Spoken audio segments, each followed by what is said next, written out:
Hi friends. Now today's topic is JAB, Indian Economy and Indian Financial System. Under Module C, under that unit number 27. It is the Indian Financial System, regulators and their roles. ఎవరు మనకి జనరల్గా brief చేస్తున్నారు. Regulators ఎవరు అంటే మనకి banks ఉన్నాయి. Banks అన్నిటికీ regulating authority ఎవరో మనకు తెలుసు, reserve bank of India.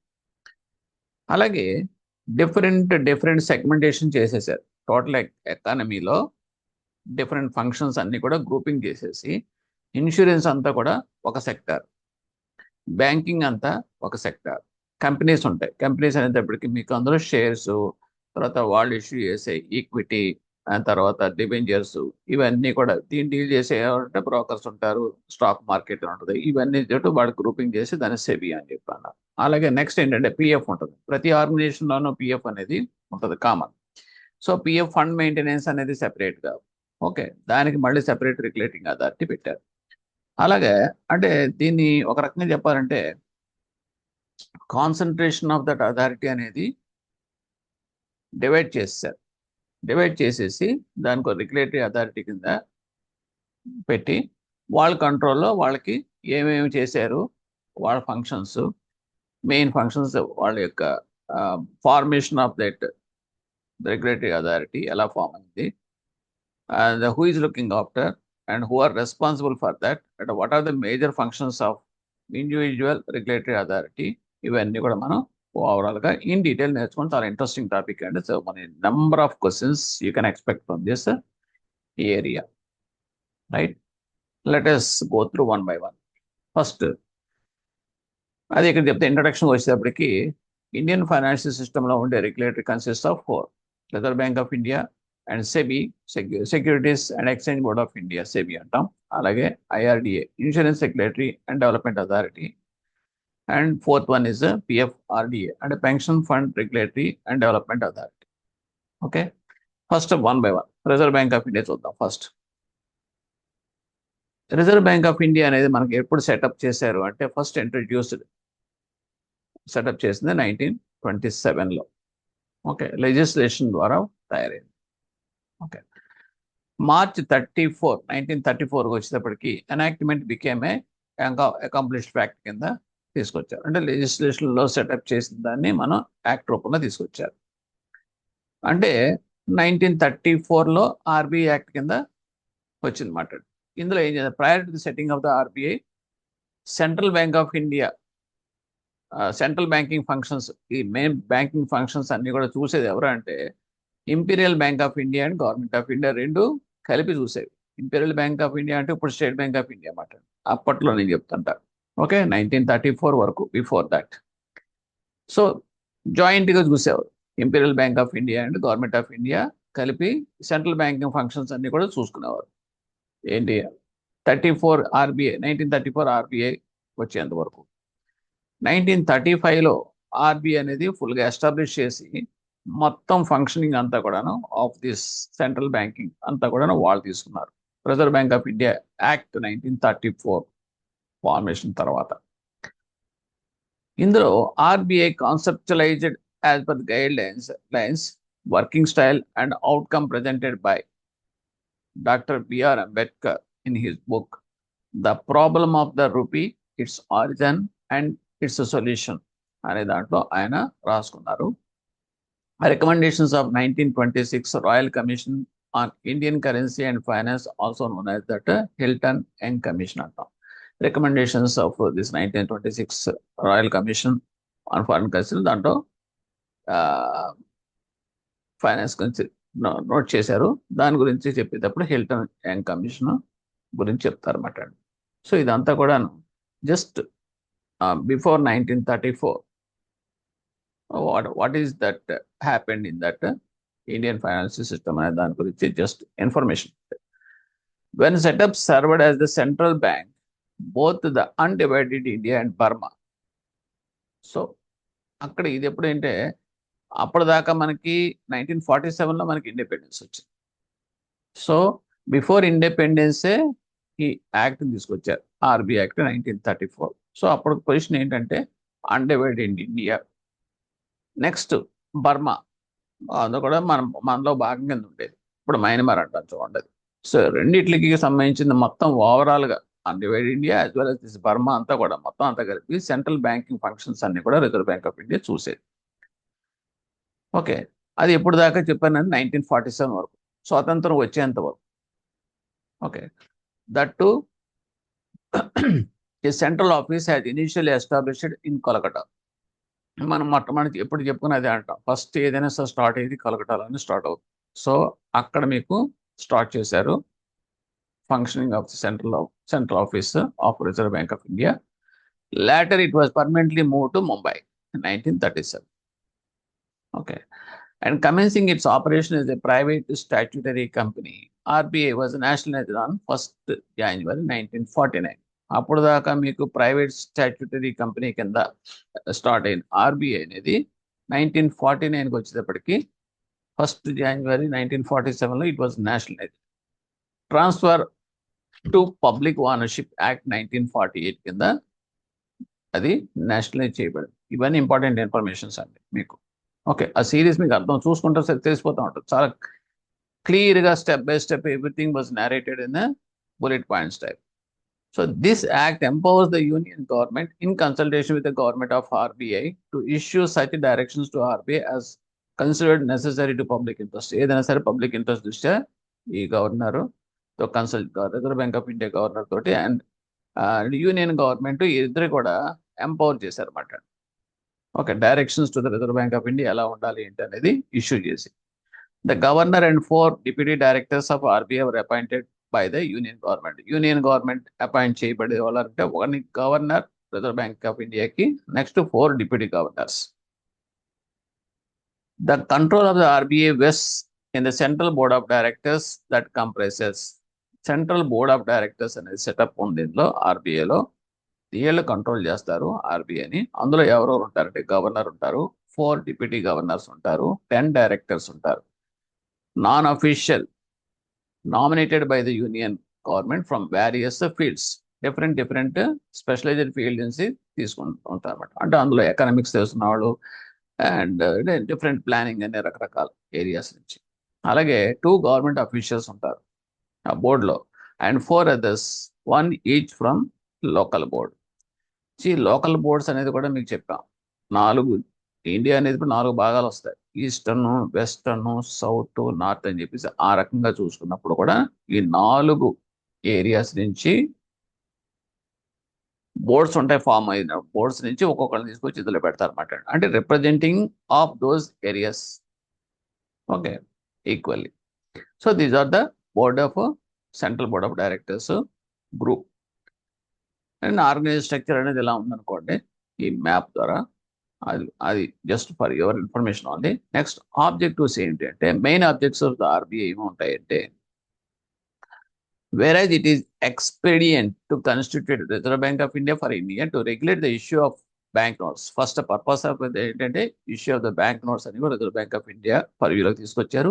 Keeping of reserves with the view to securing monetary stability. Reserves అంటే gold reserves as well as the foreign exchange reserves అన్ని కూడా వాళ్ళ కంట్రోల్లోకి, అంటే రిజర్వ్ బ్యాంక్ ఆఫ్ ఇండియా దగ్గర మెయింటైన్ చేశారు, పెట్టారు. And operate of this currency. ఈ కరెన్సీ ఆపరేషన్స్ అంటే issuing of currency notes and currency management చెప్పాలంటే సింపుల్గా. అది credit system of the country. Credit system అంటే loans. Okay, availability of the funds to that financial and economy of the country. So ఇవన్నీ కూడా దృష్టిలో పెట్టుకుని, ఇవన్నీ ఆబ్జెక్ట్స్ పెట్టుకుని దెన్ దే ఫ్రేమ్ దిస్ ఆర్బీఐకి గైడ్ లైన్స్, ఫంక్షనింగ్స్ అన్ని కూడా డిఫైన్ చేశారు. అవి ఏంటో 1 by 1 చూద్దాం. The main objects of the RBI as follows. ఒకటి ఏంటంటే మానిటరీ పాలసీ స్టెబిలిటీ. ఏమిటి అంటే business and economic life of the country can deliver that welfare gains of the mixed economy. Mixed economy అంటే private sector and public sector is both together travelling, it's called mixed economy, right. దీనికి సపోర్టింగ్గా ఉండటం కోసం ఈ monetary policy అనేది frame చేసుకునే బాధ్యత reserve bank of ఇండియాకి కట్టబెట్టారు. రెండోది ఏంటంటే ఫైనాన్షియల్ స్టెబిలిటీ. ఫైనాన్షియల్ స్టెబిలిటీ అంటే that means conduct of that business with confidence. Confidence అంటే that means freedom and without any hurdles. Okay. So ఇది ఫైనాన్షియల్, అలాగే to ensure sound financial institutions. So financial institutions అన్నీ కూడా వాళ్ళ అంటే free ఎన్విరాన్మెంట్లో ఆ economic units అన్ని ఎస్టాబ్లిష్ అయ్యి they can conduct their business with confidence చేసుకున్నారు. అంటే ఏం లేదండి, ఇప్పుడు మనం చాలా మంది బిజినెస్ చేస్తున్నాం అనుకోండి, దాదాగిరి ఉంటుంది. నువ్వు ఎంత బిజినెస్ చేస్తున్నావు కూడా మామూలు ఇవ్వాలి, ఇదంతా కూడా అన్ఆర్గనైజ్డ్గా కొన్ని జరుగుతూ ఉంటాయి. అటువంటి కాకుండా ఒక స్ట్రక్చర్డ్ వేలో తయారు చేసినమాట, that is called financial stability అంటాం. తర్వాత మెయింటైన్ స్టేబుల్ పేమెంట్ సిస్టమ్స్ అంటే మనకు తెలియందే ఉంది. ఇప్పుడు ఆర్టీజీఎస్, నెఫ్ట్, క్లియరింగ్ హౌసెస్, ఇవన్నీ కూడా పేమెంట్ అండ్ సెటిల్మెంట్ సిస్టమ్స్ అండి. ఓకే, ఇవన్నీ కూడా రిజర్వ్ బ్యాంక్ ఆఫ్ ఇండియా కంట్రోల్లో ఉంటాయి.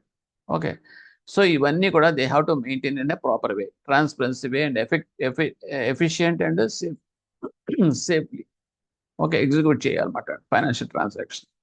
To ensure the credit allocation by the financial system broadly reflects the national economic priorities and social concerns. Credit allocation అనేటప్పటికీ priority sector మనం చూస్తున్నాం కదా, priority సెక్టర్లో మన క్రెడిట్ అనేది ఎవరెవరికి ఉండాలి, ప్రయారిటీలో ఎవరికి ఇవ్వాలి, అందులో మీకు 8 కేటగిరీస్ ఉన్నాయి. మనకు తెలియదు ఏముంది, అగ్రికల్చరు, ఎంఎస్ఎంఈ, తర్వాత ఎక్స్పోర్టు, తర్వాత that means housing, education, infrastructure, ఇవన్నీ కూడా మనకు ప్రయారిటీ సెక్టర్లో చదువుకుంటాం.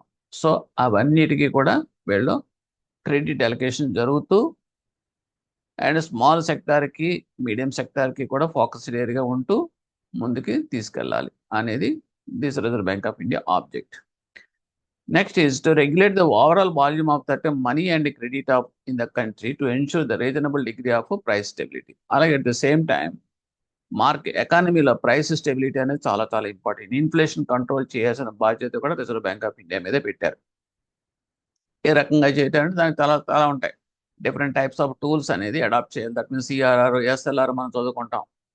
That means LEF, that means liquidity adjustment facilities అని, అది ఎంఎస్ అంటే మార్జిన్ స్టాండింగ్ ఫెసిలిటీ అని, ఇవన్నీ కూడా టూల్స్ మాట. రెపో, రివర్స్ రెపో, ఇవన్నీ ఏంటంటే tools to be adopted in that economy to regulate that overall controlling of the credit in that economy and to promote the development of financial markets and systems to enable itself to operate and regulate. అంటే ఏంటంటే financial markets కూడా develop చేయాలి, అంటే liquidity అనేది ఎక్కువ ఉండాలి, market participation ఉండాలి, అందరికి అందుబాటులో ఉండాలి. ఇది మార్కెట్స్ అనేది స్టెబిలిటీ, మార్కెట్లో కూడా ఏం స్కామ్స్ ఏం లేకుండా స్టేబుల్గా ఉండాలి. సో ఇవన్నీ కూడా చూసుకోవాల్సిన బాధ్యత అంతా కూడా రిజర్వ్ బ్యాంక్ ఆఫ్ ఇండియా మీద ఉంది. ఆ రకంగా ఏంటంటే to promote the development of financial instruments. So money markets చాలా ఉన్నాయి కదా. నెక్స్ట్ రోల్స్ అండ్ ఫంక్షన్స్కి వస్తే the reserve bank of India undertakes numerous activities, number of activities they have to look after. అవేంటో కింద ఇచ్చాడు మీకు. Monetary authority, okay, issuing of currency, issuer of currency, and banker and debt manager to గవర్నమెంట్కి banker అది, అంటే lender at last resort అని చెప్పేసి bank ఎలాగా అంటాం, గవర్నమెంట్కి కూడా మీకు అఫీషియల్ బ్యాంకర్ కింద లెక్క. వాళ్ళకి ఏమైనా అప్పులు కావాలనుకుంటే కనుక ఫండ్స్ రైజ్ చేయాలంటే public debt through reserve bank of India only they can raise the funds.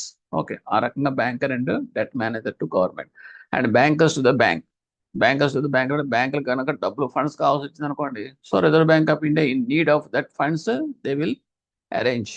Okay, that it is a lender of at last resort అంటాం. Next regulator of the banking system అంటే supervision, control చేయడం, licence issuing authority and అవసరం అయితే auditing, everything it coming under this banking system side the regulator. And manager of that foreign exchange reserves అన్ని కూడా control దాని దగ్గర పెట్టుకోవడం. Okay, దాని రిజర్వ్స్ మెయింటైన్ చేయడం, ఆ మెయింటైన్ చేసిన దాన్ని ఎఫెక్టివ్గా దాన్ని మళ్ళీ మేనేజ్ చేసుకోవడం, ఇవన్నీ వస్తాయి. తర్వాత మెయింటైనింగ్ ఆఫ్ ఫైనాన్షియల్ స్టెబిలిటీ అంటే చెప్పాను కదా ఇందాక, what is that inflation control, ఇవన్నీ డిఫరెంట్ టూల్స్ ఉంటాయని చెప్పాను మీకు. CRR, SLR, repo, reverse repo, ఇవన్నీ వీటి ద్వారా మీకు ఫైనాన్షియల్ స్టెబిలిటీ అనేది మెయింటైన్ చేయడం. And regulator super of payment and settlement system ఇందాక అనుకున్నది, అండ్ డెవలప్మెంటల్ రోల్స్. ఓకే, ఇవన్నీ కూడా functions role of that reserve bank of India. Next, one by one, if you come to that in detail, monetary authority. Monetary authority అనేటప్పటికి refers to that use of instruments under that control of the central bank to regulate that availability, cost and use of money and control. అంటే money related things, authority. Availability of the funds, okay, in the monetary system and its cost, okay, and అంటే money as well as this credit. Use of money and credit లో the cost availability అన్ని కూడా మీరు చూసుకోవాల్సిన బాధ్యతనే monetary అంటాం, authority అంటాం. The goal of the monetary పాలసీకి వస్తే కనుక మెయిన్ ఆబ్జెక్ట్స్ కింద డిస్కస్ చేద్దాం. One is maintaining of the price stability. Price stability అనేది ఉండాలి, మెయింటైన్ చేసుకోవాలి. Flow of credit, productive sectors of the economy to support economic growth. Economy grow అవ్వాలి అనుకుంటే కనుక ఏ ఫోకస్డ్ ఏరియాస్ ఉంటాయి చెప్పిన ప్రయారిటీ సెక్టర్ అన్ని కూడా అవే కదా, housing, education, agriculture, MSME and infrastructure facilities. So ఇవన్నీ కూడా మీకు ఇంపార్టెంట్ ప్రొడక్టివ్ ఏరియాస్, సెక్టార్స్ ఇవన్నీ కూడా. సో వీటికి ఫ్లో ఆఫ్ క్రెడిట్ అనేది చూసుకోవాల్సిన బాధ్యత, సఫిషియెంట్, అడెక్వేట్ అంటే. తర్వాత ఫైనాన్షియల్ స్టెబిలిటీ అయిపోయింది. ప్రైస్ స్టెబిలిటీ వేరు, ఫైనాన్షియల్ స్టెబిలిటీ వేరు. ఫైనాన్షియల్ స్టెబిలిటీకి వచ్చేటప్పటికి మీకు in order to achieve these objects, RBI has clearly laid a framework based on the multiple indicator approach. And this means that RBI monitors and analyzes the movement of number of indicators, including interest rates. Indicators ఏమేమి ఉంటాయి మీకు financial స్టెబిలిటీలో? Contributors ఎవరు అంటే కనుక inflation rate, interest rates అంటే loan interest, credit interest rates, తర్వాత money supply, తర్వాత credit అప్పులు ఇవ్వడం, exchange rates, foreign exchange rates to trade, okay, and capital flows and fiscal position, along with other trends in output based on the policy respectives, even the contributors. So ఇవన్నీ కూడా for stability of the financial system కి contributors. ఇవన్నీ చూసుకోవాల్సిన, monitor చేసుకోవాల్సిన బాధ్యత reserve bank of India ఉంటుంది. తర్వాత RBI uses the number of direct indirect instruments in the formulations and implementation of the monetary policy. ఇకపోతే మానిటరీ పాలసీలో మానిటరీ సిస్టమ్ స్ట్రెంగ్తెన్ చేయాలి అనుకుంటే కనుక monetary is nothing but money. ఈ మనీకి సంబంధించిన కంట్రోల్ చేయాలంటే డైరెక్ట్ గాను ఇండైరెక్ట్ గా కంట్రోల్ చేసే మెథడ్స్ అన్ని కూడా reserve bank of India adopt చేయాలి. అడాప్ట్ చేయాలంటే డైరెక్ట్ అనేటప్పుడు సిఆర్ఆర్, ఎస్ఎల్ఆర్, స్టాట్యూటరీ, ఇంకా అందులో ఏం ఉండదు, స్టాండర్డ్. ఇండైరెక్ట్ గా వచ్చేటప్పటికి మీకు బోల్డ్ అని ఉంటాయి, రేపో, రివర్స్ రేపు, ఇవన్నీ మారిపోతూ ఉంటాయి. ఎప్పటికప్పుడు రివ్యూ చేసుకుని అవన్నీ కూడా దట్ మీన్స్ ఇండైరెక్ట్ గా చేసుకోవాల్సి వస్తుంది అన్నమాట ఇన్స్ట్రుమెంట్స్ ద్వారా. సో అవన్నీ వస్తాయి, నెక్స్ట్ స్లైడ్లో చూపిస్తాను మీకు. తర్వాత మానిటరీ పాలసీ కమిటీ అనేది ఒకటి ఉంటుంది, setup in terms of section 45 ZB. ఇది చాలా important. Reserve bank of India monetary policy committee అంటే ఎంపీసీ అంటాం. మానిటరీ పాలసీ కమిటీ అనేది సెటప్ చేశారు as per this section 45 ZB. ఏమి చేస్తుంది ఇది అంటే, ఈ MPC consist of that MPC meets at least 6 times in a year. సంవత్సరానికి ఎన్నిసార్లు మీట్ అవ్వాలి? Mandatory, it is mandatory. That means 6 times. Okay, 6 times. లేకపోతే reserve bank of India monetary policy department, MPD అన్నది, ఇది అసిస్ట్, ఏ రకంగా అసిస్ట్ చేస్తే help చేస్తుందంటే MPC in formulate the monetary policy.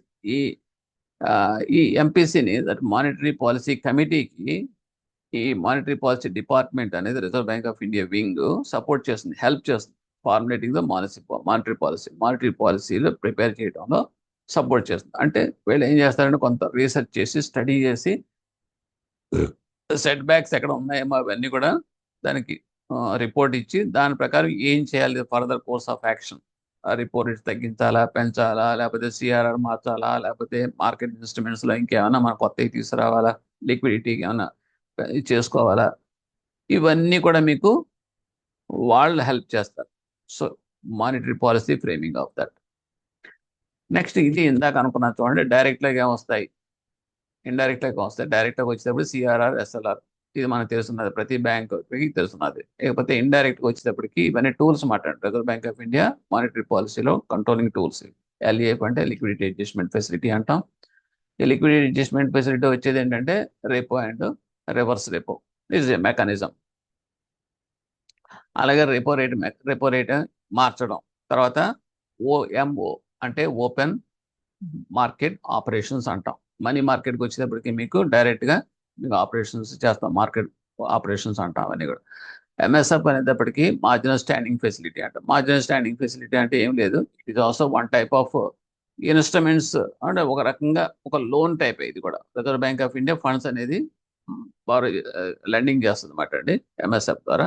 మీరు అనొచ్చు మరి రివర్స్ రెపో ఉన్నాయి కదండి, వాటి ద్వారా కూడా మీకు లెండింగ్ యాక్టివిటీ కదా అని చెప్పండి. దానికి దీనికి తేడా ఏంటంటే అది రివర్స్ రెపో అనేది షార్ట్ టర్మ్, ఇది ఎంఎస్ఎఫ్ అనేది marginal standing facility long term. Okay, so దాని ఇంట్రెస్ట్ రేటు దీని ఇంట్రెస్ట్ రేటు కొంచెం వేరియేషన్ అవుతుంది. తర్వాత ఇక్కడ MSS, that means market stability scheme అంటాం. ఇది కొత్తగా తీసుకొచ్చారు. దీంట్లో ఏంటంటే లిక్విడిటీ పొజిషన్ కంట్రోల్ చేస్తూ ఉంటుంది రిజర్వ్ బ్యాంక్ ఆఫ్ ఇండియా.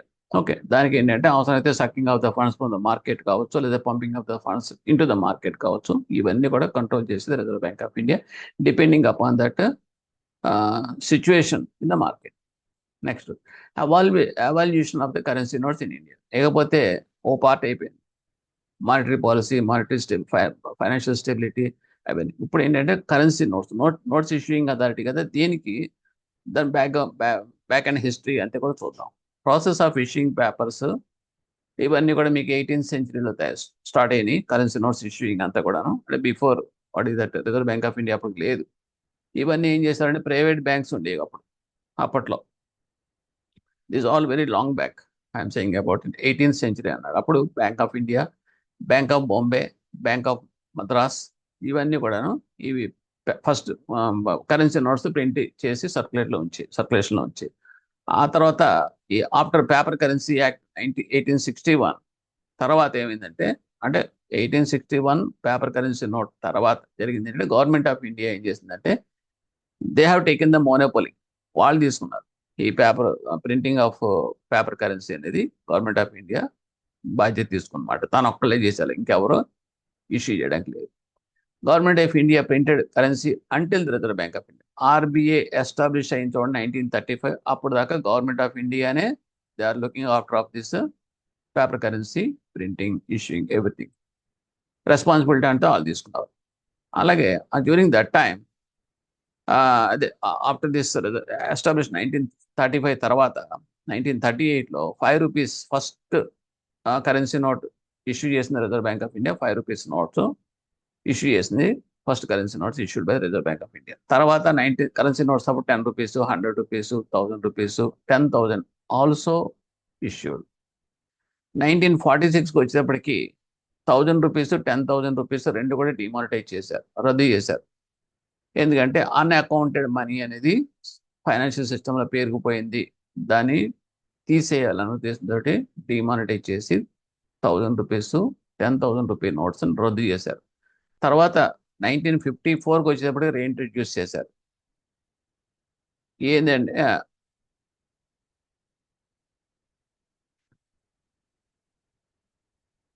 అలాగే మళ్ళీ అదే 1978లో మళ్ళీ విత్డ్రా చేశారు, రీఇంట్రడ్యూస్ చేసి ఈ 10,000 రూపీస్ నోట్స్ ఇవన్నీ కూడా 1950లో మళ్ళీ రద్దు చేశారు. లేకపోతే మనం కరెంట్గా మనం చూసేది ఏంటంటే మనందరికీ తెలుసు 2016లో జరిగింది. Currency notes of 500 rupees and 1000 rupees notes అనేది డిమానిటైజ్ చేశారు.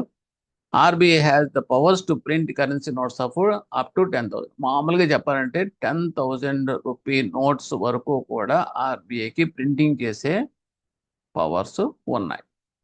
రైట్, అది important here. Next, however an amendment to the Act, RBI Act 1934 is needed if any note of higher denomination has to be printed. ఒకవేళ hire denomination కనుక pay చేయాలంటే reserve bank of ఇండియాకి powers ఉన్నాయి, కానీ but that should be amended to RBI act. అంటే beyond this చేయాలనుకుంటే కనుక RBI act amend చేసి కానీ మనం చేయడానికి లేదు. అంటే దే కెనాట్ మోనోపోలీలే చేయడానికి లేదు. In order to determine the amount of currency to be printed, RBI factors ఏం చేయాలి అంటే కనుక అమౌంట్ ఆఫ్ కరెన్సీ ఎంత ప్రింట్ చేయాలి అని చేయాలనుకుంటే కనుక they have to take in to consideration of that inflation. First inflation చూసుకోవాలి, జీడిపి గ్రోత్ చూసుకోవాలి, దృష్టిలో పెట్టుకోవాలి, replacement of soil bank notes అనేది చూసుకోవాలి, రిజర్వ్ స్టాక్ రిక్వైర్మెంట్స్ చూసుకోవాలి. ఈ 4 కండిషన్స్ చూసుకుని అప్పుడు వాళ్ళు దానికి అనుగుణంగానే ఈ ప్రింటింగ్ అనేది ఆఫ్ కరెన్సీ చేయాలి. అందులో మీకు క్లియర్గా ఇచ్చాడు రిజర్వ్ స్టాక్ రిక్వైర్మెంట్స్. ఇందులో చేసేటప్పుడు మోస్ట్లీ ఏంటంటే ఇవన్నీ చూసుకుంటూ మన దగ్గర ఉన్న అవైలబుల్ రిజర్వ్స్ ఎంతో కూడా మనం చూసుకుంటాం. అవైలబుల్ రిజర్వ్స్ అంటే that means gold and foreign exchange, ఇవి రిజర్వ్స్ కింద లెక్క, ఫిక్స్డ్ రిజర్వ్స్ కింద లెక్క. ఓకేనండి. దీని ఇంకా చెప్పాలంటే మనకి లయబిలిటీస్ అంటాం. అంటే ఏదైతే మనకి సర్క్యులేషన్లో ఇచ్చిందో reserve bank of India notes రూపంలో, దాని అంతా కూడా ఐ ప్రామిస్ టు పే అంటుంది కదా. అంటే ఏంటంటే రిజర్వ్ బ్యాంక్ ఆఫ్ ఇండియా లైబిలే కదా. ఈ కరెన్సీ నోట్స్ సర్క్యులేట్ మొత్తం సర్క్యులేషన్లో ఉన్న నోట్స్ అన్నిటి కూడా తన లైబిలే కదా. ఆ లైబిలిటీకి అసెట్స్ అనేది కరెక్ట్గా మ్యాచ్ అవ్వాలన్నమాట. అంటే తన దగ్గర ఉన్న అసెట్స్ ఏంటంటే gold foreign exchange. So to that extent only the reserve bank India is empowered to issue the notes. సింపుల్గా చెప్పాలంటే assets is equal to liabilities Tally అవ్వాలి. క్లియర్. అది ఎక్సెస్ ఉంది అంటే కనుక అప్పుడు ఆ రకంగానే మనకి ఈ బ్లాక్ మనీ ఎంత ఉంది, ఓకే, ఫేక్ నోట్స్ ఎంత ఉన్నాయి మనకి సర్క్యులేషన్లో అనేది ఫైండ్ అవుట్ చేస్తారు. రైట్. నెక్స్ట్ మింటింగ్ ఆఫ్ కాయిన్స్కి వచ్చేటప్పటికి రెస్పాన్సిబిలిటీ ఎవరిదంటే గవర్నమెంట్ ఆఫ్ ఇండియా మాత్రమే, not of the reserve bank of India. కాయిన్స్కి వచ్చేటప్పటికి only government of India, not reserve bank of India. ₹1 note had that signature of that finance minister, finance secretary signature మనకు తెలుసున్నదే note మీద, but not that governor of RBI.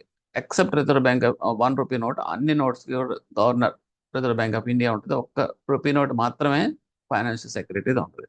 This has been so because when the currency note ₹1 note was reintroduced as a wartime measure in 1940. 1949లో 40లో ఈ currency నోట్లు అనేది ముద్రించాల్సి వచ్చినప్పుడు గవర్నమెంటే ఆ role తీసుకుంది కాబట్టి అప్పట్లో ఈ ఫైనాన్షియల్ సెక్రటరీ సిగ్నేచర్ తోటి రిలీజ్ చేశారన్నమాట notes. That was continued from then. Okay. అది now the government continue to issue ₹1 till 1994. ఆ రకంగా ఇది 1994 వరకు ₹1 నోట్స్ అన్ని కూడా ఇష్యూ చేస్తుంది. Next RBI overseas functioning of the following. RBI ఫంక్షన్స్కి వచ్చేటప్పటికి ఇంతవరకు నోట్స్ ఇష్యూయింగ్ అదటే అయిపోయింది. లేకపోతే ఫంక్షన్స్, ఓవర్సీస్ ఫంక్షన్స్ అంటే సూపర్వైజింగ్ ఫంక్షన్స్ మాట్లాడు ఏముంటాయండి. Commercial banks, first commercial banks అన్ని సూపర్వైజ్ చేయడం అంటే ఏంటి, అందులో ఏముంటాయి మీకు small financial banks, payment banks, including commercial banks అయినప్పటికీ మొత్తం private banks, public sector banks, గ్రామీణ బ్యాంక్స్, అన్ని బ్యాంక్స్ వస్తాయి, అవన్నీ కమర్షియల్ బ్యాంక్సే. సో ఇంక్లూడింగ్ లేటెస్ట్ బ్యాంక్స్ కూడా వస్తాయి, small financial banks, payment banks, local area banks, ఇవన్నీ కూడా supervising authority reserve bank of India. All India development financial institutions, development financial institution DFIs అంటాం. అంటే ఏంటంటే ఫైనాన్షియల్ ఇన్స్టిట్యూట్స్ ని డెవలప్ చేసే ఇన్స్టిట్యూట్స్. అంటే ఏంటి, బ్యాంక్స్ ఉన్నాయి, ఓకే, ఒక పర్టికులర్ రీజనల్ రూరల్ బ్యాంక్స్ ఉన్నాయి, గ్రామీణ బ్యాంక్స్, దాంతో ఒక సెట్ ఆఫ్ బ్యాంకింగ్ సిస్టమ్. దానికి డెవలప్మెంట్ ఫైనాన్షియల్ ఇన్స్టిట్యూషన్ ఎవరంటే నాబార్డ్. అంటే ఏంటి, ఈ financial institution already agriculture lending చేస్తూ ఉంటాయి.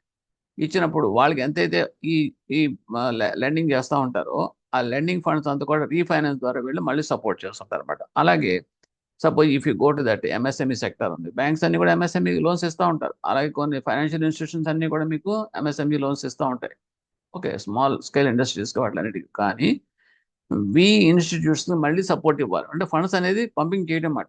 So there is another body that means development financial institution that is called SIDBI. So ఇలాగా they have developed some banks, వాటన్నిటి కూడా ఓవర్సీస్ చూసుకుంటూ ఉంటుంది అనమాట. అదే అటువంటి ఏంటంటే ఎక్స్పోర్ట్ ఇంపోర్ట్ ఎగ్జిమ్ బ్యాంకు, తర్వాత that means national agriculture bank NABARD, అలాగే ఎన్హెచ్బిలు, ఇవన్నీ కూడా మీకు డెవలప్మెంట్ ఫైనాన్షియల్ ఇన్స్టిట్యూషన్సే. అలాగే small industry development bank of SIDBI, అలాగే urban cooperative banks, regional rural banks, district cooperative, ఇవన్నిటికీ సూపర్వైజింగ్ అథారిటీ. ఓకే.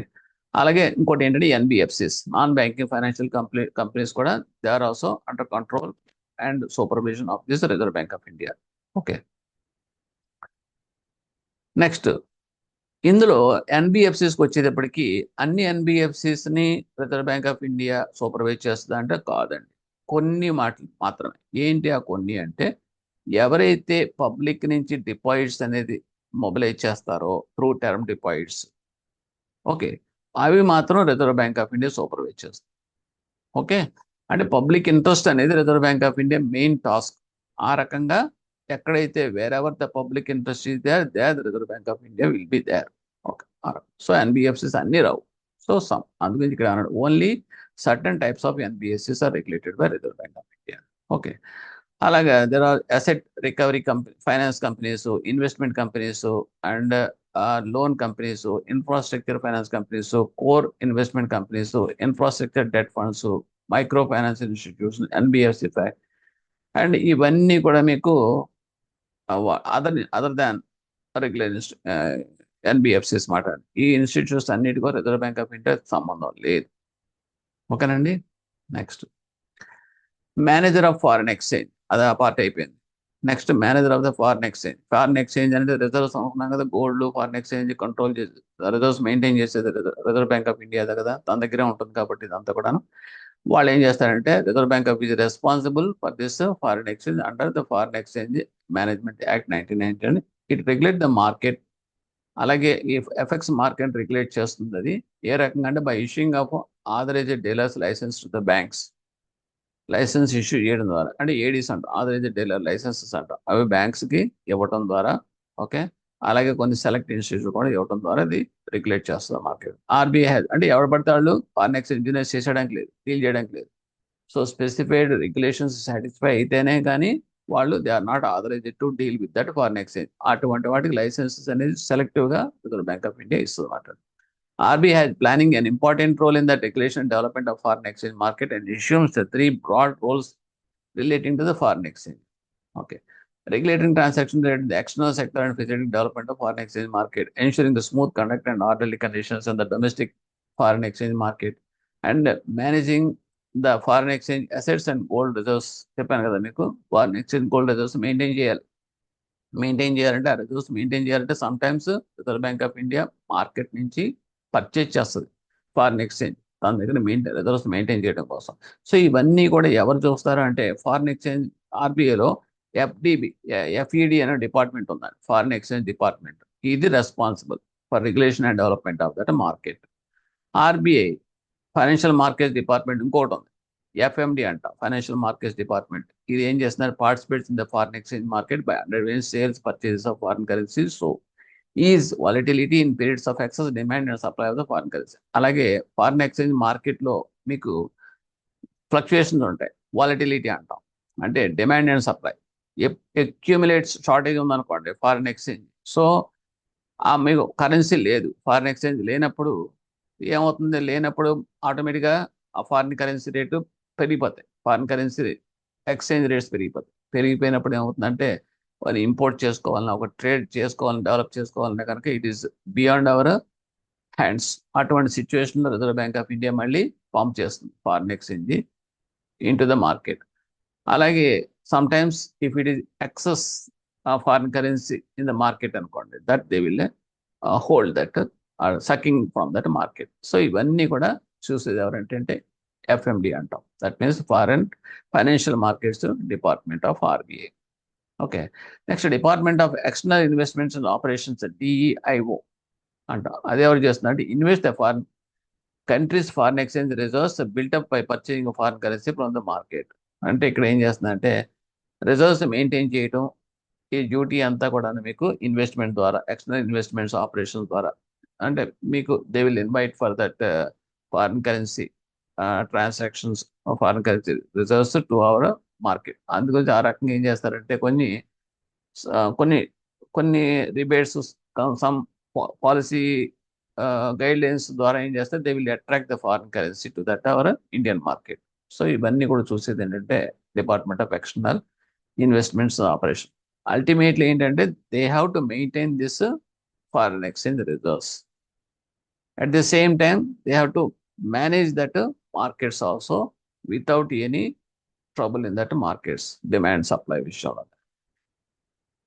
సో ఈ రకంగా reserve bank of India guided by three, especially this investment in foreign assets చూసుకున్నదైతే కనుక 3 points principles మాత్రం దృష్టిలో పెట్టుకుంటారు reserve bank of India. అది ఏంటంటే సేఫ్టీ, లిక్విడిటీ అండ్ రిటర్న్.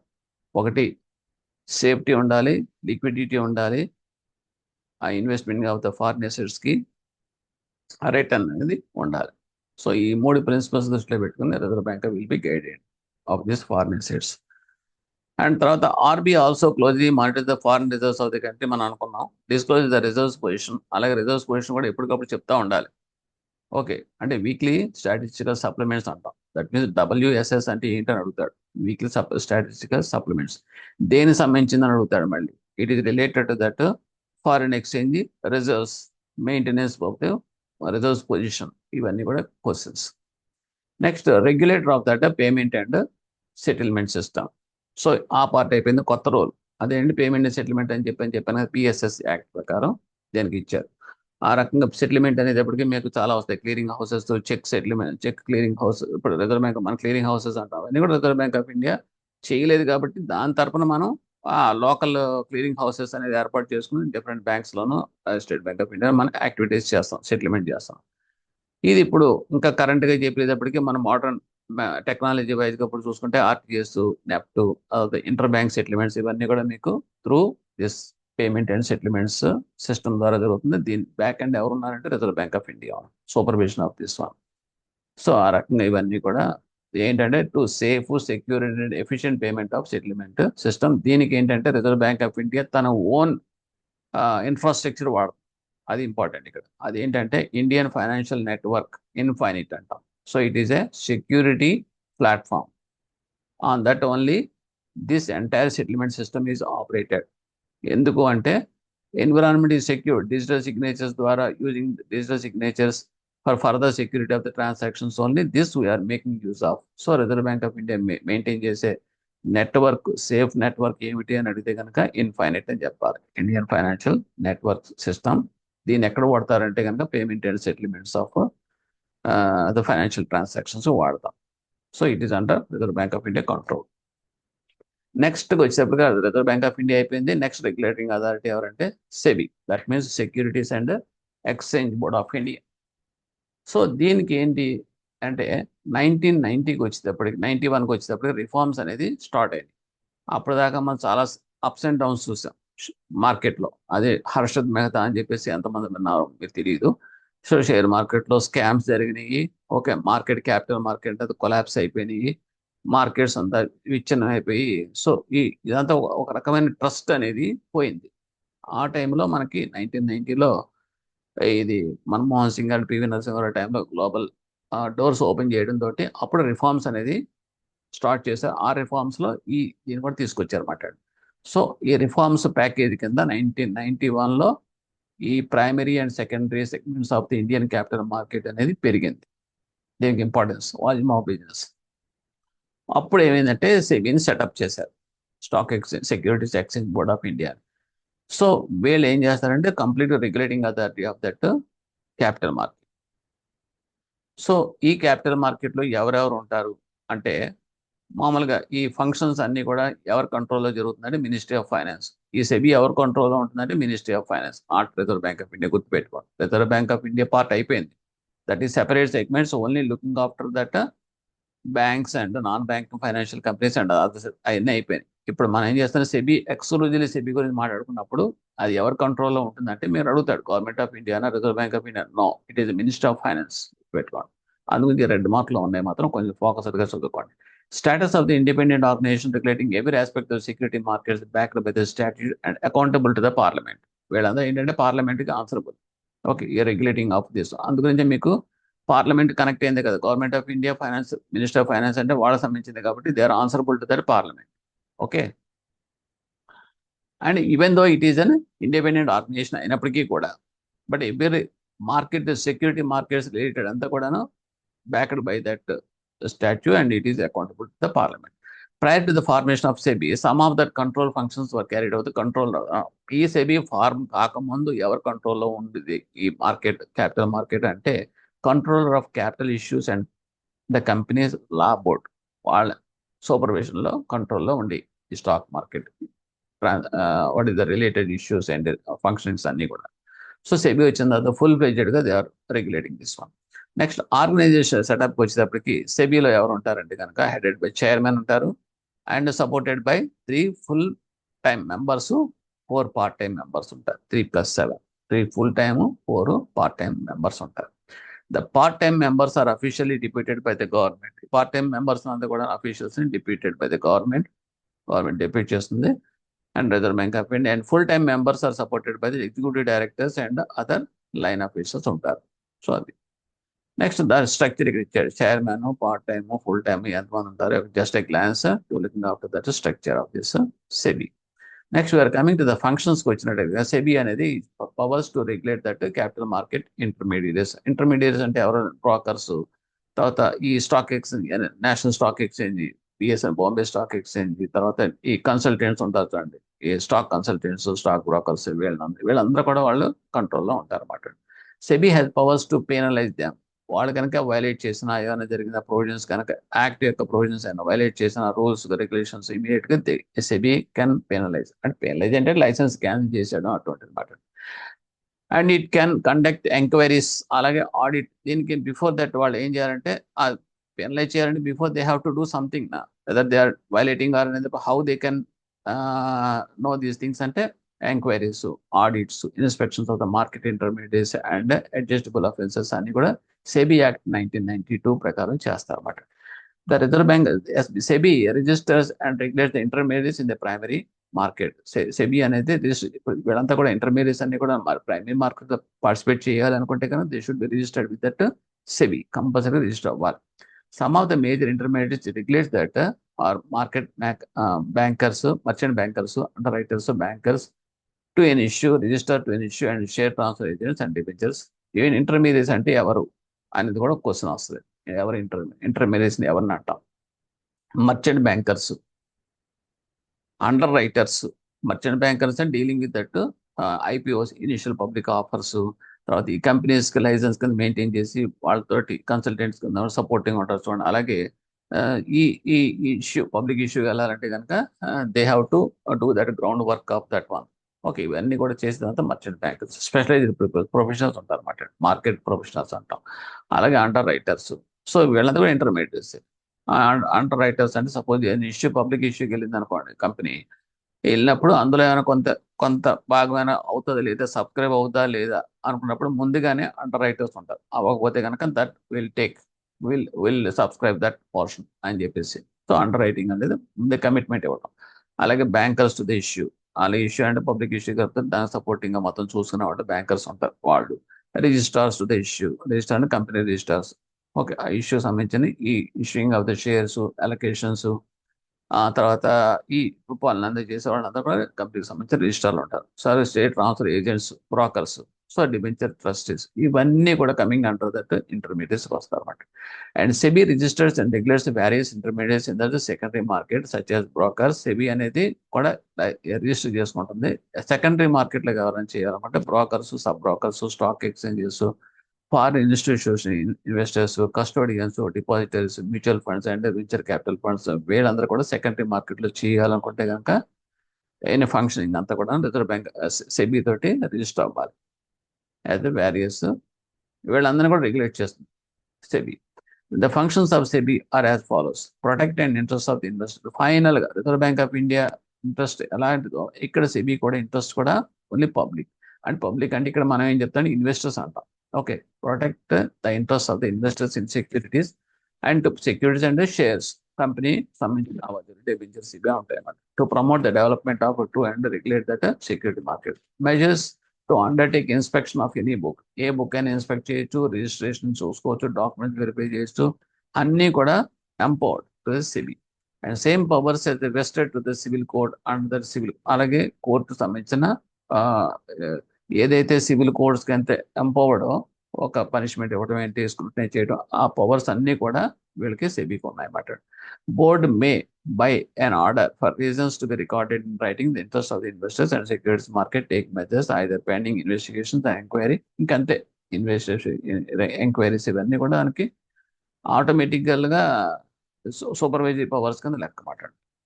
అలాగే నెక్స్ట్ వచ్చేటప్పటికి third one, that is called as insurance regulatory development authority, IRDA అంట. This is only related to that insurance business. So ఇది ఏం చేస్తుందంటే insurance regulatory development authority, because మనం మార్కెట్లో కూడా చూస్తూ ఉంటాం. అదేంటంటే వాట్ ఈస్ LIC, తర్వాత జిఏసీస్ అని, జనరల్ ఇన్సూరెన్స్ కార్పొరేషన్స్ అని, తర్వాత ఇటు సబ్సిడీస్ చూస్తుంటాం న్యూ ఇండియా. అలాగే ప్రైవేట్ సెక్టర్కి వచ్చేటప్పటికి స్టార్ హెల్త్ ఇన్సూరెన్స్ అని డిఫరెంట్ డిఫరెంట్ ఇన్సూరెన్స్ కంపెనీస్ మనం చూస్తాం. సో ఇది all called insurance business sector అంటారు. దీన్ని ప్రత్యేకంగా రెగ్యులేట్ చేసేది రెగ్యులేటింగ్ అథారిటీని పెట్టారు. That is called the insurance regulatory and development authority. అది మాట్లాడు. ఓకే. ఇది ఏం చేస్తారు అంటే రూల్స్ అండ్ రెగ్యులేషన్స్ అని ఫ్రేమ్ చేస్తారు. Regulator guides the insurance company, insurance ఇండస్ట్రీని రెగ్యులేట్ చేస్తుంది, గైడ్ చేస్తుంది. In promoting the efficiency in the conduct of insurance business. Insurance business పెంచాలి, ఎఫిషియెంట్ గా పెంచాలి. ఎఫిషియన్సీ అంటే మొత్తం అందరికీ కూడా at a reasonable affordable prices కి మనం ఇన్సూరెన్స్ ఫెసిలిటీ అనేది ఎక్స్టెండ్ చేయాలి. Okay. And controlling the rates, అది అలాగే other charges of the insurance related things and functioning of the IRDA features and benefits as well as answers to the frequently asked questions at the end of that. So మన దగ్గర దీనిలో పెట్టే insurance ఎవరైతే మీకు policy holders ఉంటారో వాళ్ళందరూ కూడా ఇక్కడ మనకి to safeguard that their interest. Okay, అదే ఇక్కడ చెప్తున్నారు, ప్రొటెక్ట్ అంటాడు. The meaning of that protect the interest of the policy holders and develop the industry in the whole. And establishment of IRDA అనేది ఎలాగ ఎస్టాబ్లిష్ అయిందంటే it is stand down and apex body కింద establish అయింది 2000లో IRDA పేరుతోటి. Okay. And in August 2000 కూడా IRDA become accepting application for registration to invites and allows companies from other countries to invest up to. అలా కాకుండా వీళ్ళకి ఇంకొక authority ఏంటంటే ఎవరైనా ఫారిన్ కంట్రీ నుంచి ఏమైనా కనుక ఇన్సూరెన్స్ కంపెనీ కనుక స్టార్ట్ చేసుకుంటా అంటే కనుక అప్లికేషన్స్ అన్ని కూడా పెట్టుకుని అప్లై చేసుకుని రిజిస్టర్ చేసుకుని they can invest in this insurance sector business up to 20%, invest up to 26%. Okay. Now, of course, it was changed. And the earlier కూడా మనం తెలుసుకున్నాం, ఇదేమో ఒక ఫేజ్లో 49కి వెళ్ళింది, తర్వాత 74 కూడా వచ్చింది. So at the time information initially 2000 statistics ఇవి. So at the time it is investment up to 26%, but not now. The IRDA has outlined several rules and regulations under Section 114A of the Insurance Act 1938. Objects of IRDA ఏమిటి అంటే కనుక to protect the interest and fair treatment of the policy holder. Policy హోల్డర్కి ఇంట్రెస్ట్ను వాడికి ట్రాన్స్పరెంట్గా వాడికి services అని అందించడం. To regulate the insurance industry in fairness and ensure the financial soundness of the industry. ఆ ఫైనాన్షియల్ సౌండ్నెస్ అంటే but means that particular insurance సెక్టార్లో సౌండ్నెస్, ఫైనాన్షియల్ సౌండ్నెస్ అంటే అందరికి అందుబాటులో ఉండాలి, extend to all the people, majority of the people. And at the time you should be a transparent, ఫెయిర్నెస్గా ఉండాలన్నమాట. And to regularly frame regulations to insure the industry operation without any ambiguity. ఏమి వేరే రకంగా ఏం కాకుండా, అర్థం కాని రకం కాకుండా, in simple terms the rules and regulations should be passed on to the that means policy holders. There should not be any ambiguity, confusion అనుకోండి. Important role of IRD in the insurance sector ఏంటంటే it plays a integral role in emphasizing the importance of the policy holder in the just final outcome అది.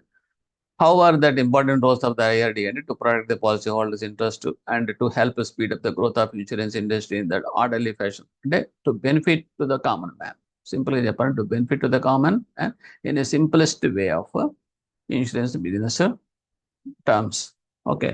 To provide long term funds to speed up that national second. అలాగే ఏదైతే మీరు వీళ్ళంతా కూడా mobilise చేస్తున్నారో pool of funds from that policy holders, that should B channelised. ఇందాక మనం అనుకున్నాం ఇన్ఫ్రాస్ట్రక్చర్ యాక్టివిటీస్లోకి మనం డైవర్ట్ చేయాలని చెప్పి. సో అది లాంగ్ టర్మ్ ఇన్ఫ్రాస్ట్రక్చర్ ప్రాజెక్ట్స్ అనేవి లాంగ్ టర్మ్. సో లాంగ్ టర్మ్లోకి ఇది స్ట్రీమ్ లైన్ చేయడం, ఛానలైజ్ చేయడం.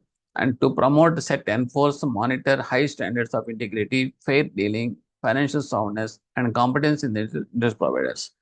సో ఇక్కడ ఇన్సూరెన్స్ ప్రొవైడర్స్ అందరికీ కూడా వీళ్ళు చెప్పేది అంటే setting off that some what is that financial soundness guide lines ఇస్తారు, ఇష్యూ చేయడం time to time. And standards maintain చేసేలాగా చూడటం వీళ్ళందరినీ కూడాను.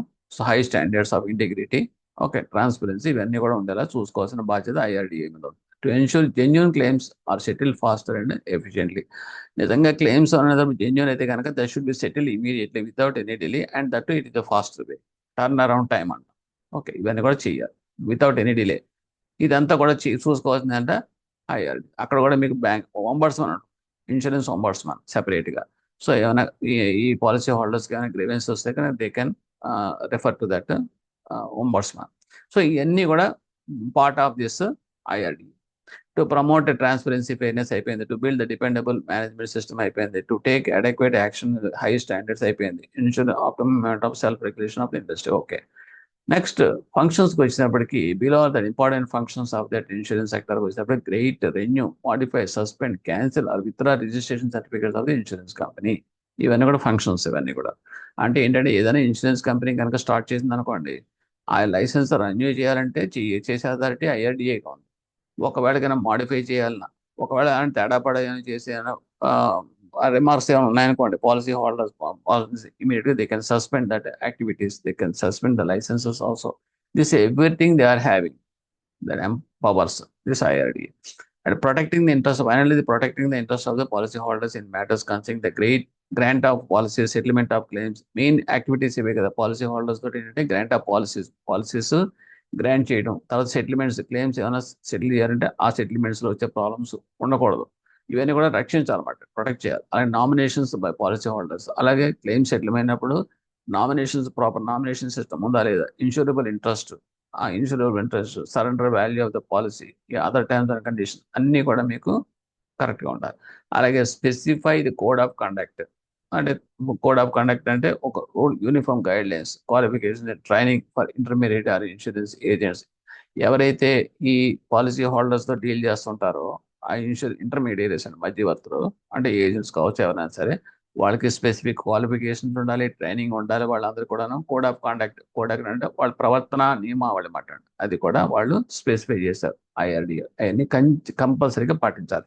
అలాగే specific code of conduct for loss assessors and surveyors. ఏమైనా ఈ ఇన్సూరెన్స్ దాంట్లో ఏదైనా లాస్ అయిన వాళ్ళు ఉంటారు, లాస్ అయిన ఎంత లాస్ అయిందని అసెస్ చేసేవాళ్ళని మనం అసెసర్స్ అంటాం, సర్వేయర్ అంటాం. ఆ ఇన్సూరెన్స్ కంపెనీ తరఫున ఉంటారు. వాళ్ళ దగ్గర అయినా మాల్ ప్రాక్టీస్ కానీ మిస్రిప్రజెంటేషన్ కానీ ఏమి ఉండకూడదు అన్నమాట. కాబట్టి వాళ్ళకి కూడా కొన్ని స్పెసిఫిక్ కోడ్ ఆఫ్ కండక్ట్ అనేది ఉండాలి. అంటే ఏమేమి ఫాలో అవ్వాలి in arriving of that claim settlements, అలాగే ఐడెంటిఫికేషన్ ఆఫ్ ద లాస్ అనేది వాళ్ళు కొన్ని గైడ్లైన్స్ ఫాలో అవ్వాలి, దాని ప్రకారం చేయాలి. డీవియేషన్స్ ఉంటే మాత్రం again it will be taken care by that IRDA. అలాగే levying fees charges for carrying out that provisions of that act. Charges ఏంటి, ఫీజెస్ ఏంటి తీసుకునేటప్పుడు అది ఎంతంత ఉండాలని స్పెసిఫిక్ నామ్స్ ఉన్నాయి, దాని ప్రకారం ఫాలో అవ్వాలి. Beyond that they should not exceed that limits. Undertaking inspection, అలాగే ఈ IRDA అనేది ఇన్స్పెక్షన్ కూడా చేస్తుంది. Calling for information, investigations, they can call the information and they can go for the investigations, auditing, insurance companies, intermediates అన్ని కూడా చేశారు authority. Just like reserve bank of India over బ్యాంక్స్కి ఎంత కంట్రోల్ ఉంటుందో అలా IRDA కూడా ఓవర్ బిజినెస్ కంపెనీస్ మీద, insurance companies మీద అంత కంట్రోల్ ఉంటుంది. సో ఆ రకంగా అన్ని వర్తిస్తాయి. Next we are coming to that, how does IRDA work, ఏ రకంగా పనిచేస్తుంది IRDA అనేది. సో ఇది ఏంటంటే refer to the following rules. ఏంటంటే issue certificate of registration to insurance company start అవ్వాలంటే సర్టిఫికేట్ ఆఫ్ రిజిస్ట్రేషన్ అనేది కంపల్సరీగా రిజిస్టర్ అవ్వాల్సిందే IRDA. First thing, sets rules and regulation to ensure the interest of the policy holder. Policy holder సంబంధించిన rules regulations అన్ని కూడా వాళ్ళకి కొత్తగా పెట్టిన కంపెనీస్కి ఇస్తారు, అది ఫాలో అవ్వాల్సింది. వాళ్ళు ఆ రూల్స్ రెగ్యులేషన్స్ తూచా తప్పకుండా ఫాలో అవ్వాలి. సో ఆ వాళ్ళు ఫాలో అవుతున్నారో చూడాల్సిన బాధ్యత కూడా IRDA మీద ఉంటుంది. Monitors all claims are settled in a fairness and no insurer will deny any claim on their own free will. ఎవరి ఇష్టారాజ్యానికి డిక్లైన్ చేయడానికి లేదు. ఒకవేళ కానీ క్లెయిమ్ జెన్యూన్ అయ్యి ఉండి, if they are not settled immediately the IRDA will enter into the picture. Okay, if it is proved that it is any irregularities on the part of that company ఉంటే కనుక they can cancel the licenses of that insurance company also. Regulates అంటే regulate the code of conduct of the insurance companies, insurance intermediaries, ఇవన్నీ కూడా. And provides solutions in case of dispute. చెప్పాను కదా మీకు ombudsman ఉందని చెప్పేసి, అలాగా IRDA ఒంబడ్స్మన్ ఉంది, దానికి అప్రోచ్ అయిపోవచ్చు. They can handle that grievances. అలాగే controls and regulate the rates of insurance to prevent unwanted price hikes in that insurance premium. అలాగే ఇన్సూరెన్స్ ప్రీమియం ఫిక్స్ చేసేటప్పుడు కానీ దాని ఛార్జెస్, దీని ఛార్జెస్ అని చెప్పేసి ఇష్టం వచ్చినట్టు వాళ్ళు ఛార్జ్ చేసి ఇన్సూరెన్స్ ప్రీమియమ్స్ కనుక కలెక్ట్ చేశారంటే మాత్రం that is also referred to that IRDA. They will take care of those things, controls and regulates the rates. And the apex body is responsible for setting the minimum percentage limits of insurance companies for general and life insurance, thereby developing both are. అలాగే premiums collect చేసేటప్పుడు కూడా కొన్ని limitations fix చేసేసింది IRDA. అవి ఎట్టి పరిస్థితుల్లో దాటడానికి లేదు. ఎందుకంటే వాళ్ళు అబ్నార్మల్గా ఓన్గా వాళ్ళ డిస్క్రిప్షన్లో వాళ్ళు కనుక ప్రీమియమ్స్ ఫిక్స్ చేశారు అనుకోండి, people cannot come forward to go for insurance facilities. So ఆ రకంగా ఉండకూడదనే ఉద్దేశంతో వీళ్ళ లిమిట్స్ ఫిక్స్ చేస్తారు, మినిమం పర్సెంటేజ్ దాటకూడదు. సో దీనివల్ల ఏమవుతుందంటే మనకి రూరల్ సెమీ అర్బన్ ప్లేసెస్లోంచి మనకి ఎక్కువ ఇన్సూరెన్స్ బిజినెస్లోకి అఫోర్డబుల్ ప్రైసెస్కి సోషల్ సెక్యూరిటీ కానీ తీసుకునే వాళ్ళు ముందుకు వస్తారు అన్నమాట. అంటే the penetration level of that insurance business in our country will increase. Next, features and benefits of IRDA. The benefits ఏమిటి ఐఆర్డిఏ వల్ల అంటే, acts the regulator for the insurance ఇండస్ట్రీకి is regulator. First, protect the policy holders interest. డెఫినెట్గా policy holders యొక్క protection కంప్లీట్గా తీసుకుంటుంది. Rules and regulations అనేది time to time అనేది ఎఫెక్ట్స్ బాడీ అనేది ఫ్రేమ్ చేస్తుంది. ఎందుకంటే మనకు కోవిడ్ వచ్చిన తర్వాత మొత్తం అన్ని కూడా రివ్యామ్ చేశారు, మొత్తం అన్ని మార్చేశారు. మళ్ళీ ఫ్రెష్ గైడ్ లైన్స్ అన్ని కూడా ఐఆర్డిఏ ఇన్సూరెన్స్ కంపెనీస్కి ఇవ్వడం జరిగింది. అలాగే it is entrusted under that insurance act to grant the certificate of registration to new insurance companies to operate in India. ఇండియాలో కనుక న్యూ ఇన్సూరెన్స్ కంపెనీస్ కనుక స్టార్ట్ చేయాలనుకుంటే కంపల్సరీ సర్టిఫికేట్ రిజిస్ట్రేషన్ అనేది ఐఆర్డిఏ నుంచి అప్టైన్ చేయాల్సిందే. అలాగే ఓవర్సీస్ ఇన్సూరెన్స్ యాక్టివిటీస్ కనుక insurance sustain development కూడా ఐఆర్డిఏ చూసుకుంటాం. Types of insurance regulated by the IRDA ఏంటంటే, life insurance, general insurance. Life ఇన్సూరెన్స్లో చూసుకోవాల్సింది ఏంటంటే, టైప్స్ ఇన్సూరెన్స్ రెగ్యులేట్ చేసేవాళ్ళు, టర్మ్ ప్లాన్స్ చూస్తుంది, ఎండోమెంట్ పాలసీస్, ఇవన్నీ కవరేజ్ ఏరియాలోకి వస్తాయన్నమాట. ఐఆర్డిఏలోకి వచ్చేది లైఫ్ ఇన్సూరెన్స్కి వస్తే కానీ term plans, endowment policies, unit linked insurance policies, retirement policies, money back policies, ఇవన్నీ అండర్ లైఫ్ ఇన్సూరెన్స్. జనరల్ ఇన్సూరెన్స్కి వచ్చేటప్పుడు health insurance policies, vehicle and motor insurance policies, car insurance, bike insurance, property insurance policy, travel insurance plans, culture insurance plans, ఇవన్నీ covering of the general insurance are coming under that IRDA purview. Okay, that is over. Now we are coming to the last, that is PFRADA, అంటే pension fund regulatory and development authority. అది మీకు చెప్పాను. మీకు ఇప్పుడు రీసెంట్గా మనకి ఏంటంటే pension అనేది ఇప్పుడు మళ్ళీ మారిపోయింది. That is national pension scheme, NPS అనేది స్టార్ట్ చేస్తారు, launched by PFRDA in 2003 and thereafter extended to all citizens in 2009. అందరికి ఇప్పుడు అదే NPSఏ అందరికి ఎక్స్టెండ్ చేస్తున్నారు. సో ఇక్కడ ఫంక్షనింగ్ అవుతాడు PFRDA ఏమవుతుందంటే, to promote old age income security by establishing development regulating pension funds to protect the interests of the subscribers to schemes of pension funds. And ఇప్పుడు APYలు ఇవన్నీ కూడా మీకు రెగ్యులేట్ చేసేదంతా కూడా coming under that purview of PFRDA. Atal pension Yojana ఇవన్నీ కూడా చూసేది అనమాట వాళ్ళే. టు ప్రమోట్, ఇంకా చెప్పాలంటే ఈ పెన్షన్ ఫెసిలిటీ అనేది అందరికీ అందుబాటు. ఇది ఇన్సూరెన్స్ ఎంత అందరికీ ఇంపార్టెంటో అలాగే పెన్షన్ సోషల్ సెక్యూరిటీగా అందరికీ ఇంపార్టెంట్. దట్స్ వై రెగ్యులేటరీ అథారిటీని ఎస్టాబ్లిష్ చేసి ఇవన్నీ చూసుకునేలాగా ఇవన్నీ కూడా దానికి అప్ చెప్పారన్నమాట.